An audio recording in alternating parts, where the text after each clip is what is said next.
Okay, let's continue. Well, in the last video, I forgot to introduce you two concepts. They are prior probability and posterior probability. So, for the prior probability, they just mean the probability that we can observe one feature is true or one thing happened. And the posterior probability is, the possibility of something given. So, column bar, right?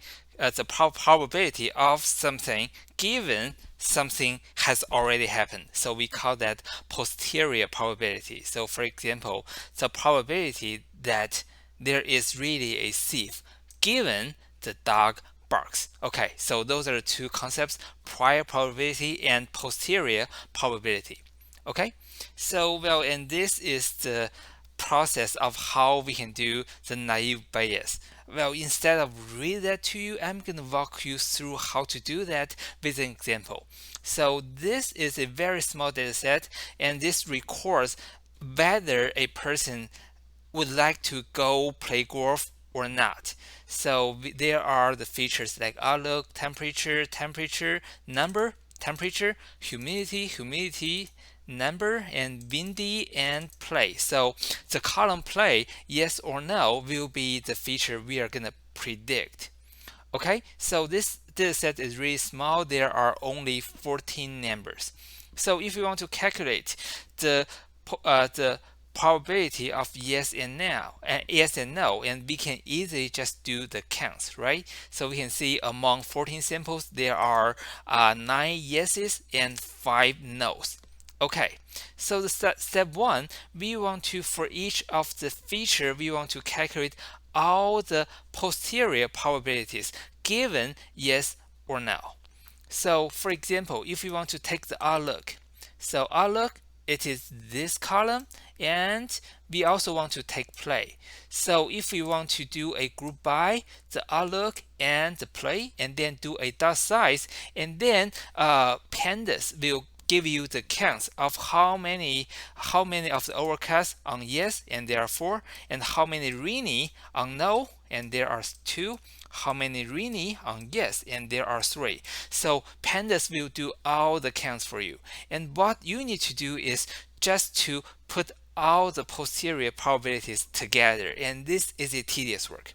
So for example, so given it is already a yes, and remember there are a total of 9 yeses, right? Given it is already an yes, and then for the overcast, and you can see there are 4 samples, right? So given it is already yes, and then the probability of overcast will be 4 divided by 9, and the same thing, say given it is already an yes, and then the sunny will be yes here, and sunny is a 2, so it will be 9, this 2 divided by 9.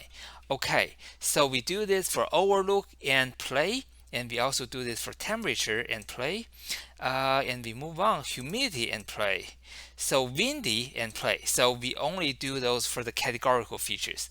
Okay, so those posterior probabilities, they are tedious work, and we are doing nothing but the counts, and then to divide that by the number of the yeses or nos. Okay, and the next part, we want to do a prediction given a new sample. Sunny, cool, and the humidity is high, and the windy is true. So for all those features combined together, and whether this person is likely to go play golf or not, we want to make a prediction. So how do we do that? Okay, so it is sunny, right? So we know, given it is already a yes, the probability of sunny is 2 divided by 9. And then for the cool, we have the same thing. So given it is already yes, and then the probability of cool is 3 divided by 9. And eventually we have the p yes as 9 divided by 14. Okay, so we have all those parts, and then we have all those parts given the fact is a no again. So those are all the numbers we have, right? So we just count this condition. So this condition, sunny, cool, high, and true, as the condition combined as x. Okay, so the next part. Given all the features combined and then it is a yes multiplied by the yes will be, okay, the first one is sunny yes, right? Sunny yes, and 2 divided by 9, it is here. And the next one, cool yes, and this is 3 divided by 9, this is here. And then 3 divided by 9 and 3 divided by 9, and eventually the probability of yes is 9 divided by 14. So we are just multiplying everything together. So eventually, if we put everything together, that is probability of x is there, x presents, plus it is a yes, and then we have this probability. And the same thing, if we want to calculate given the no and it is an x, and multiply by the probability of no, and then we got this probability. Okay, now if we check those two values, the first one is the probability of x presents, and at the same time it is a yes, and you can see the probability is lower than given x presents, and at the same time it is a no. What does this mean? Since this probability is higher, this means if x presents, you are more likely to see a no than to see a yes. So if we want to do a prediction, we simply base it on the likelihood, and we are going to guess the one with the higher likelihood or the higher probability, and in this case we are going to get it is a no. Okay, so another thing we want to pay attention to is, well, the px, the probability, right? The probability is, well, the outlook equals sunny multiplied by temperature equals cool, and multiplied by humidity equals high, and the windy equals strong, and then this is this value, and we know that.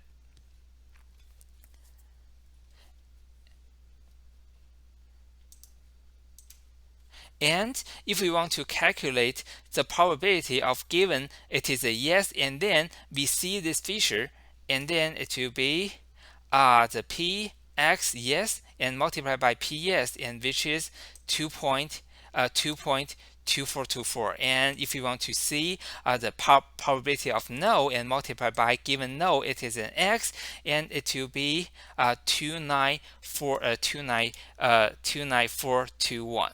Okay, if you want to do this kind of comparison, and you will see the no again, it wins, right? So no matter which way you do, and you will see the probability that you observe x and there is a no, the probability will be higher than you observe the features x, feature combination x, and then it is a yes.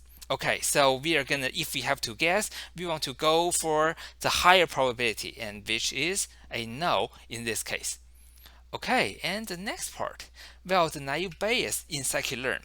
And of course, as you can guess, in scikit-learn we have naive Bayes, and there are a total of 3 naive Bayes types, and we are going to use Gaussian naive Bayes in this case, and there are also 2 different types. There are Bernoulli naive Bayes and the multinomial naive Bayes.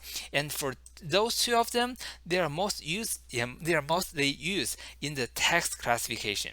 So in this case, we are going to use Gaussian naive Bayes. So let's just make a very small data set. I'm only keeping those features because they are all categorical features. Okay, and then I want to do the fit. So I'm just training that with the whole data set. So for all the categorical features, I set them as the x, and then the y will be the graph labels.